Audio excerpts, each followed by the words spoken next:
pada masa Pak almarhum Pak Kiai Imam Zarkasi itu, pokoknya kelas 6 itu aja boleh 4 kelas, nggak boleh lebih. Maksimal. 4 kelas. Oh. Jadi kalaupun asalnya 6 kelas berarti 2 kelas nggak naik, kira-kira gitu. Asalnya 7 kelas berarti 3 kelas nggak naik. Artinya pendidikan yang ingin dicapai oleh sistem pendidikan nasional itu sudah diajarkan di pesantren. Itu Islam menyuruh kita untuk masuk ke semua lini saat itu. Jangan semua jadi ustadz, jangan semua jadi kiai, tapi harus ada yang masuk dunia ekonomi, ada yang jadi teknokrat, ada yang jadi masuk dunia hukum, ada masuk politik.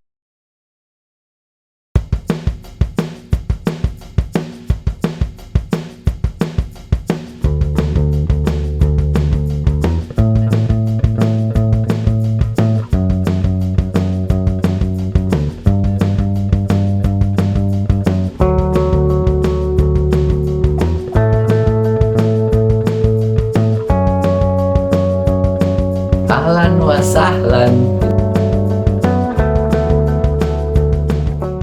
Assalamualaikum warahmatullahi wabarakatuh. Waalaikumsalam warahmatullahi wabarakatuh. Ketemu lagi dengan saya Akbar Zainuddin dalam rangka 100 tahun Gontor. Saya akan mewawancarai 100 profesor alumni Gontor. Saya sudah bersilaturahim ke Bandung, ke pesantren Bale Endah Al-Ihsan Bale Endah Bandung. Ini luar biasa ini, Kiai Profesor. Nah, pimpinan pondok lakin profesor. Jadi Profesor Dr. Mahrus As'ad MAG, pimpinan pesantren Al-Ihsan Bale Endah Bandung, alumni Gontor tahun 1982 dan alumni BA IPD tahun 1987. Assalamualaikum Pak Kiai. Waalaikumsalam. Kewal hal Pak Kiai. Alhamdulillah khair, masya Allah. Syukran Ustaz ala hudurikumuna. Terima kasih. Saya senang sekali ini mengunjungi pimpinan pesantren Kiai Lakin Profesor. Alhamdulillah. Nah, kita cerita perjalanan pendidikan antum dulu kalau gitu Ustaz. Iya, moga-moga. Jadi antum ini di Gontor tahun berapa Ustaz? KMI. Ya, KMI masuk tahun 1978. Jadi saya tajribi ya. Dulu namanya tajribi. Eksperimen itu ya. 4 tahun. Jadi keluar 1982. Nah, kemudian mengabdi di Gontor sambil ngajar, sambil kuliah di BA karena dulu yang kuliah itu hanya guru-guru saja kan. Iya, jadi betul. Ustadz sekaligus dia mahasiswa gitu. Meskipun kuliahnya kadang-kadang habis subuh. Dosennya baru datang subuh, dosennya yang dari luar datang habis sisa kuliah. Alhamdulillah sampai BA jurusan tarbiyah waktu itu ya. Tarbiyah keluar 87 keluar. KMI bagian apa dulu Ustaz? KMI dulu saya Kismut Tagdiyah, jadi bagian dapur, Gemuk dong dulu. Alhamdulillah malah enggak. Oke. Dan saya malah kena mah itu ketika jadi pengurus di dapur. Wah. Karena makannya nggak teratur ya, jadi kadang-kadang jam makan kita nggak bisa makan, ngurusi yang lain. Nanti udah kelewat baru makan. Saya malah kena mah ketika jadi pengurus dapur, itu aneh itu. Ini kayak tikus mati di lumbung beras. Ya. Itu berarti kelas 5 pengurus. Kelas 5 pengurus sampai kelas 6 awal gitu ya. Sampai kelas 6. Hanya setahun. Karena setahun. Tapi kalau tajribi dulu itu belum ada aturan seperti sekarang. Jadi dari awal tahun UPPM sudah bisa. Masuk, ya. Kalau sekarang katanya ada Syawal ya. Kalau dulu nggak, dari awal itu sudah ada. Sudah banyak yang dari tajribi, ada yang jadi biasa gitu ya. Berarti antum Pak Zar ya waktu itu sendiri? Masih Ustadz Zarkasi masih. Ustadz Zarkasi. Masih ngajar di kelas 6 kan, masih ngajar. Tapi Pak Yai Sahal sudah nggak ada. Karena beliau wafat 77. Saya 78 baru masuk. 78 baru masuk. Terus pimpinan berarti Pak Zar. Ya, masih Pak Zar. Masih Pak Zar sendiri. Setelah itu baru Trimurti kan. Setelah itu baru Trimurti. Ya, setelah beliau nggak ada Trimurti ya. Oh, pas IPD baru Trimurti ya. Trimurti generasi kedua. Iya. Oh, IPD berapa tahun, Ustaz? IPD kan sampai 5 tahun. 5 tahun. Iya, sampai selesai kan sampai 5 tahun. BA 5 tahun. Ustaz? Iya, BA 5 tahun. Jadi pengabdiannya 2 tahun. Sebetulnya kuliahnya kan 3 tahun. Ya menarik ya, Ustaz. Ya, kalau Iya. di kantor itu pengabdian tuh panjang-panjang. Ya, tapi kita merasa senang ya, merasa nyaman karena yakin bahwa pengabdian kita nanti pasti akan bermanfaat ketika kita keluar. Itu Gak ada ngerasa jadi rugi itu umur gitu. jadi umur itu nggak menjadi pertimbangan utama malah. Jadi yang penting kita Pak Kiai menyuruh begitu, kita taat, kemudian nanti tapi yakin bahwa nanti pasti akan bermanfaat pengabdian kita ini di luar, dan itu bisa dibuktikan, bisa ditanyakan pada alumni-alumni yang melakukan pengabdian itu ya. Meskipun 2 tahun hampir sama dengan masa studi kan 3 tahun ya, Iya. tapi nggak ada masalah bagi. Bahkan yang periode sebelum periode saya itu 6 tahun, 6 tahun. 6 tahun baru boleh pulang. Baru boleh pulang. Periode saya itu 5 tahun karena aduh itu ada kasus, ada peristiwa itu. Jadi supaya bisa pulang 5 tahun itu semuanya satu periode itu tiap malam tahajud, kumpul dulu tiap malam tahajud, berdoa. Setelah sekian lama baru menghadap Ustaz Sukri, alhamdulillah diterima gitu. Itu supaya nggak 6 tahun seperti yang sebelumnya itu. Jadi periode antum itu tiap malam Tiap tahajud. malam tahajud bareng-bareng. Masya Allah. Doanya satu aja. Ya pengen 5 tahun boleh pulang gitu ya. Ya udah hari ini. Alhamdulillah itu. Alhamdulillah boleh. Boleh, alhamdulillah itu ya. Satu periode itu boleh. Boleh, hanya satu periode hanya beberapa orang, tapi lupa ya persisnya. Oh yang tinggal terus ya yang kader lah ya ya. sampai selesai, sampai nggak tahu 30 atau berapa kurang lebih. Kalau nggak salah gitu ya. Kalau periode saya kelas 6-nya itu sekitar 120-an. 120 orang. 120 karena 4 kelas pada masa Pak almarhum Pak Kiai Imam Zarkasi itu pokoknya kelas 6 itu aja boleh 4 kelas, nggak boleh lebih. Maksimal. 4 kelas. Oh. Jadi kalaupun asalnya 6 kelas berarti 2 kelas nggak naik, kira-kira gitu. Asalnya 7 kelas berarti 3 kelas nggak naik. Dan itu banyak begitu. Pokoknya 4 kelas. Pokoknya 4 kelas. Ya, oleh beliau dibatasi waktu itu gitu ya. Setelah itu baru berkembang, baru banyak. Banyak lagi. Pada saat generasi kedua itu beda lagi pertimbangannya gitu ya. Dari IPD meneruskan kemana, Ustaz? Dari IPD saya konversi ke UIN Bandung. Namanya konversi itu melanjutkan ke S1 ya. Kalau dulu ke sarjana lah, bukan ke S1. Ke sarjana. Dulu kan namanya sarjana. Sarjana muda ya, dari Sarjana muda, sarjana lengkap. sarjana lengkap. Itu konversi, saya kuliah 1,5 tahun, 2 tahun lah dengan ULIS, selesai di UIN Bandung. Kemudian melanjutkan S2 juga di UIN Bandung, pendidikan S2 Islam. juga UIN Bandung. Pendidikan Islam juga. Pendidikan Islam. agama. Namanya Pendidikan Islam. Iya. Oh, iya. Kemudian S3-nya itu ilmu pendidikan Islam. Ilmu pendidikan Ya, Islam. sama. Jadi masih satu jalur, tarbiyah lah ya. satu rumpun ya. Satu rumpun. Hanya yang anehnya, meskipun saya S1, S2, S3 pendidikan Islam, ngajar itu yang banyak bahasa Arab. Dari mulai masuk ngajar itu ya. Ya mungkin karena dianggap dari kantor bisa bahasa Arab, barangkali begitu. Jadi ngajar di Pasca juga sama bahasa Arab, studi naskah. Di Pasca juga studi naskah bahasa Arab juga yang banyak itu, meskipun ada materi pendidikan Islam ya. Tapi itu nggak pernah lepas tuh studi naskah bahasa Arab gitu ya. Yang baca kitab kuning. Oh. Kitab Antum kuning. guru besarnya di bidang apa, sih? Saya guru besar pendidikan Islam juga. Jadi pendidikan Islam. Jadi guru besarnya juga pendidikan Islam. Guru besar pendidikan Islam tapi ngajarnya banyak Ngajar bahasa Arab. Sampai sekarang. Sampai sekarang. Di Pasca sama, di S1 sama, ngajar bahasa Arab yang banyak. Boleh sedikit share, Sa, yang pas antum pengukuhan guru besar itu, apa Ya. yang antum tawarkan itu dalam pidato guru besar antum itu? Ya kebetulan yang saya tulis itu tentang pesantren ya. Jadi saya nulis tentang pesantren. Jadi kontribusi pesantren terhadap sistem pendidikan nasional. Itu penelitian saya untuk S3 itu, disertasi saya itu di Alisan sini, kemudian di Alitifak Ciwidey, yang Pesantren pertanian. agrobisnis ya. Oke. Kemudian dengan di Manonjaya Tasik Malaya, itu yang pesantren salaf yang hanya ngaji kitab, nggak ada sekolah itu. Dari ketiga itu, jadi intinya yang kesimpulannya bahwa poin-9 poin yang ada di pendidikan, yang tujuan pendidikan nasional itu sudah diajarkan semua di pesantren. Saya rinci satu-satu itu. Semuanya, misalnya membentuk iman takwa, kemudian manusia yang berkualitas, manusia yang unggul ini dan sebagainya. Itu semua sudah diajarkan di pesantren. Dan itu saya rinci satu-satu itu. Makanya judulnya kontribusi pesantren terhadap sistem pendidikan nasional.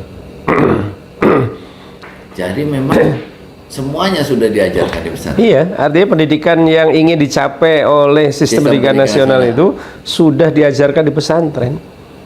Dan itu saya uraikan, misalnya untuk iman takwa dibentuk dari apa, misalnya untuk menjadi badan sehat dibentuk dari apa, berkarakter dibentuk dari apa saja.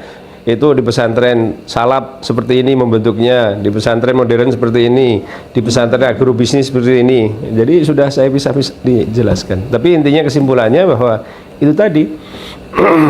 Dan memang sesuai dengan sejarah pesantren ya. Pesantren kan sebelum ada pendidikan nasional sudah jauh sebelumnya. Ya. Artinya ketika sistem pendidikan nasional dirumuskan itu dengan poin-poin yang 9 itu, tujuan itu sudah diajarkan semua di pesantren. Itu kesimpulan disertasi saya itu. Oh, artinya sebenarnya pesantren itu ada, terus kira-kira jadi salah satu rujukan ya? Ya, itu pasti ya, karena ketika membentuk sistem pendidikan nasional kan pesantren sudah ratusan tahun ya. Pasti itu menjadi salah. Iya, sudah ada duluan. Ya, kalau pesantren kan, kalau pesantren yang sejarah pesantren kan abad 13 itu sudah mulai sebetulnya. Dan menurut Antum, Ustaz, asli khas Indonesia itu gimana sih pesantren ini? Ya, kalau meskipun banyak ini ya, banyak pendapat ya. Iya. Tapi yang pesantren yang seperti berkembang sekarang itu memang itu ciri khas asli Indonesia kalau menurut pandangan saya gitu ya. Yeah. Meskipun ada juga itu yang barangkali itu dari misalnya dari sufah yang ada pada zaman Nabi dan sebagainya. Tapi kan belum berbentuk lembaga pendidikan seperti yang ada sekarang. Kalau yang pesantren yang sekarang itu ya ciri khas Indonesia, belum berlembaga. Ya memang ada orang ngaji kepada sahabat, pada ini, tapi kan belum melembaga sebagai lembaga pendidikan gitu ya.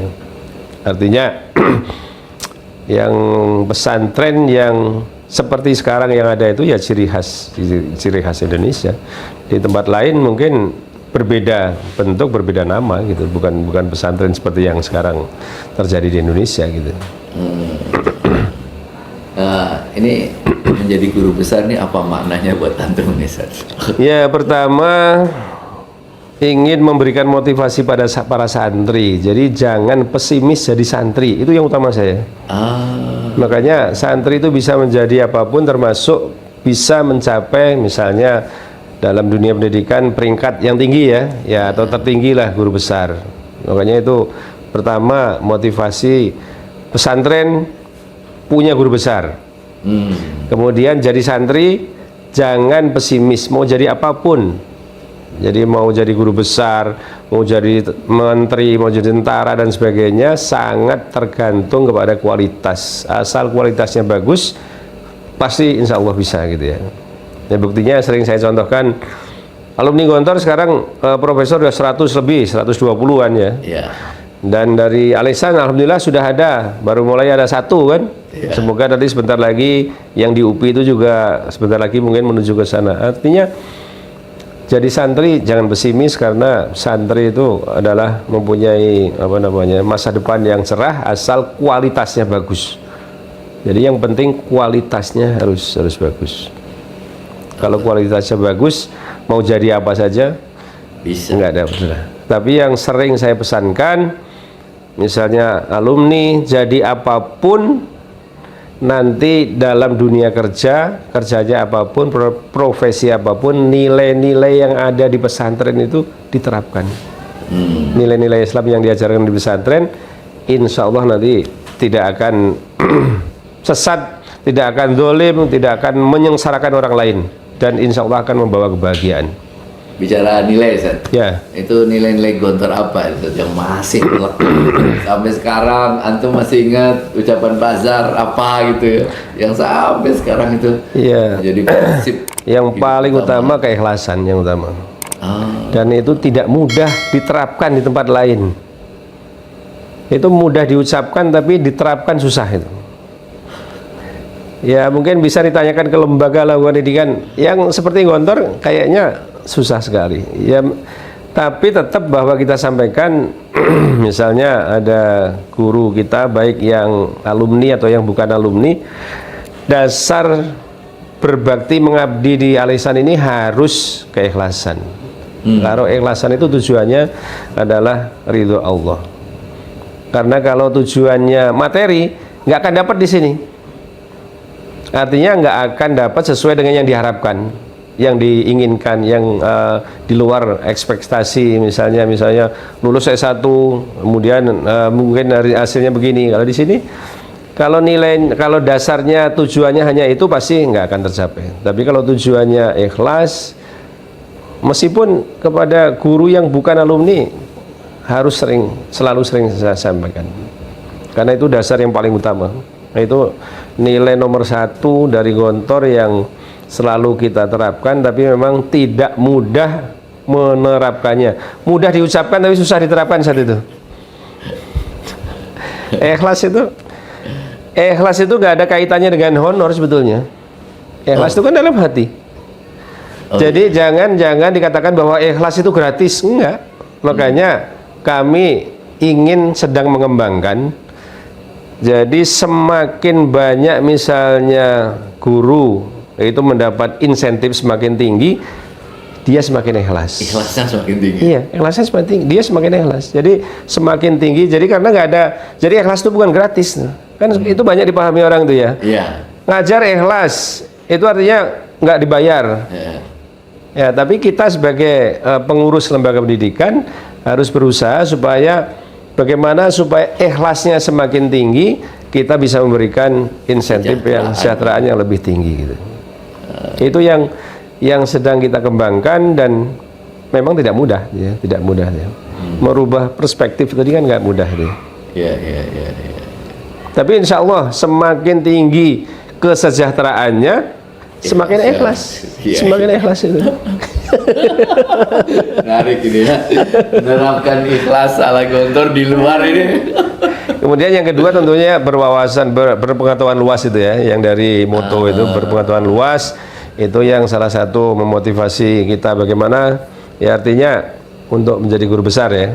Itu kan kita harus punya, jangan hanya berkutat pada yang selama ini kita pelajari, tapi kita harus ya, makanya dengan bahasa tadi, dengan 2 bahasa tadi, kita kan nanti bisa mengembangkan wawasan kita lebih luas lagi. Dan itu salah satu yang akhirnya alhamdulillah mengantarkan untuk menjadi guru besar ya. Jadi itu juga prinsip Gontor yang luar biasa itu ya, yang berpengetahuan luas. Itu artinya kita tidak hanya mempelajari, misalnya tidak mempelajari hanya satu madhab, satu pendapat dan sebagainya. Itu kan yang penting ya. Kemudian tidak hanya berpegang teguh pada kelompoknya, pada ini, tidak fanatik pada ini. Pengetahuan luas kan itu diantaranya ya. Jadi tidak fanatik pada kelompoknya, tidak menyalahkan kelompok lain, tapi kalau kita pelajari semua, sehingga tidak mudah menyalahkan, tidak mengaku kelompoknya paling benar dan tidak menyalahkan kelompok lain. Dan itu di masyarakat juga harus harus kita sampaikan. Misalnya ke ibu-ibu yang misalnya ceramah gitu ya, misalnya masalah ini harus selalu disampaikan bahwa menurut katakan kalau madhab ya, menurut madhab ini begini, menurut madhab ini begini, madhab ini begini. Jadi ibu yang selama ini sudah dipakai ya sudah lanjutkan, yang penting tahu dalilnya, tahu landasannya, tahu alasannya gitu.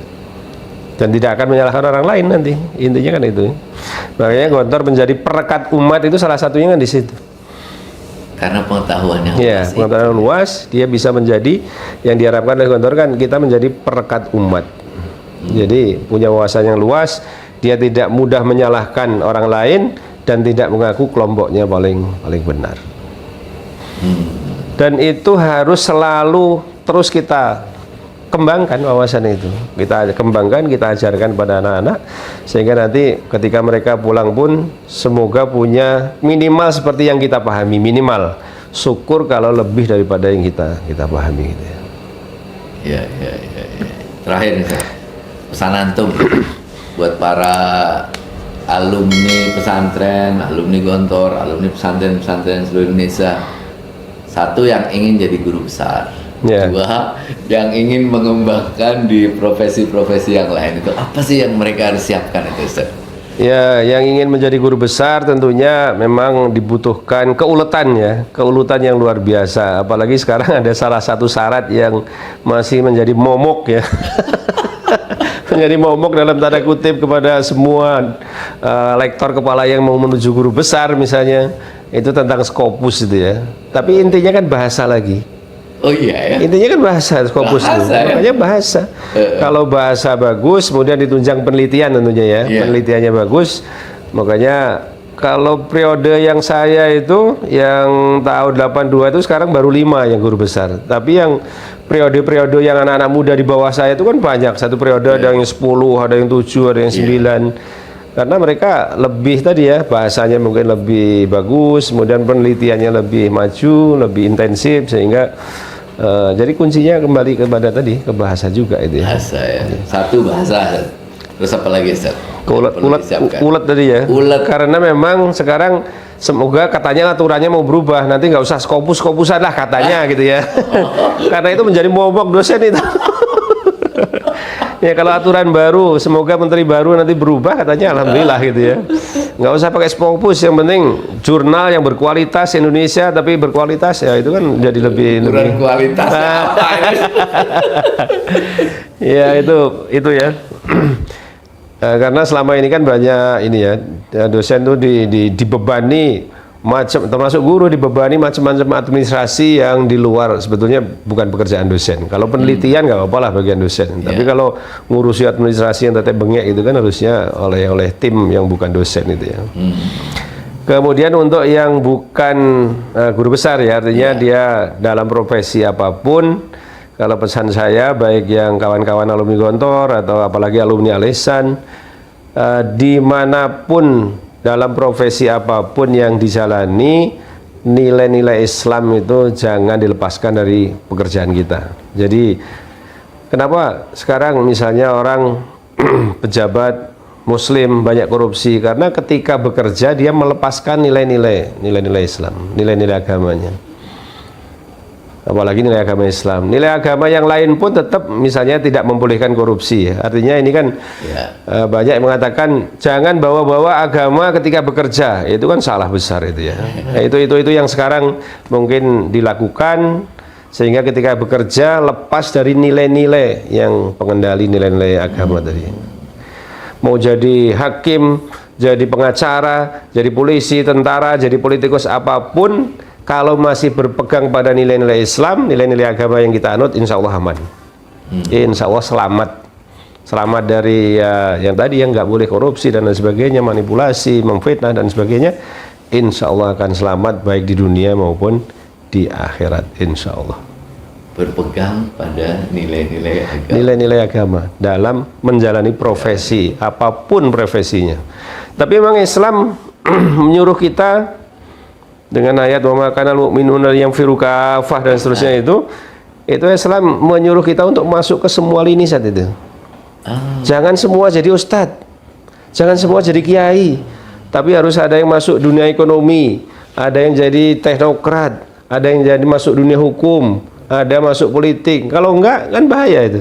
Ya, betul. Makanya wa ma kanal mu'minuna yanfiru kafah itu kalau saya pahami itu menyuruh kita umat Islam untuk masuk ke semua lini, semua lini, semua sektor, sehingga nanti orang-orang yang baik berada di semua sektor tadi. Orang-orang yang baik insya Allah berada di semua sektor dan tidak akan melakukan yang aneh-aneh lah gitu ya. Masya Allah. Tapi kalau yang berkuasa, yang tidak menguasai nilai-nilai, tidak menggunakan nilai-nilai agama, nilai Islam tadi kan, ya tadi korupsi, memfitnah, buzzer dan lain sebagainya, buzzer untuk menjatuhkan orang biar dia naik kan, gitu. Islam kan ada fastabiqul khairat kan, ya nggak pakai yang tadi gitu. Jadi persaingan silahkan, tapi ya fair, fastabiqul khairat. Saya kira itu Ustaz pesan-pesan saya. Baik. Syukron jazilan Ustaz. Afwan. Mudah-mudahan antum selalu sehat. Amin, amin, amin. Makin berkah ilmunya. Amin, ini. amin, amin. Dan terima kasih atas kehadiran Ustadz di sini. Semoga ini juga menjadi berkah untuk Alisan dan untuk semuanya. Amin. Dan semoga Ustadz juga makin sehat. Amin, amin. Kemudian tambah maju karirnya. Amin, amin, amin. Barakallahu fikum. Makasih banyak teman-teman sekalian. Ini obrolan luar biasa, mudah-mudahan menginspirasi nih kita semua yang mau jadi profesor, yang mau berkembang di berbagai bidang. Ayo, semakin ulet bahasa dan jangan lupa untuk jaga nilai-nilai agama, nilai-nilai Islam dalam kehidupan kita. See you next time. Assalamualaikum warahmatullahi wabarakatuh. Waalaikumsalam warahmatullahi wabarakatuh.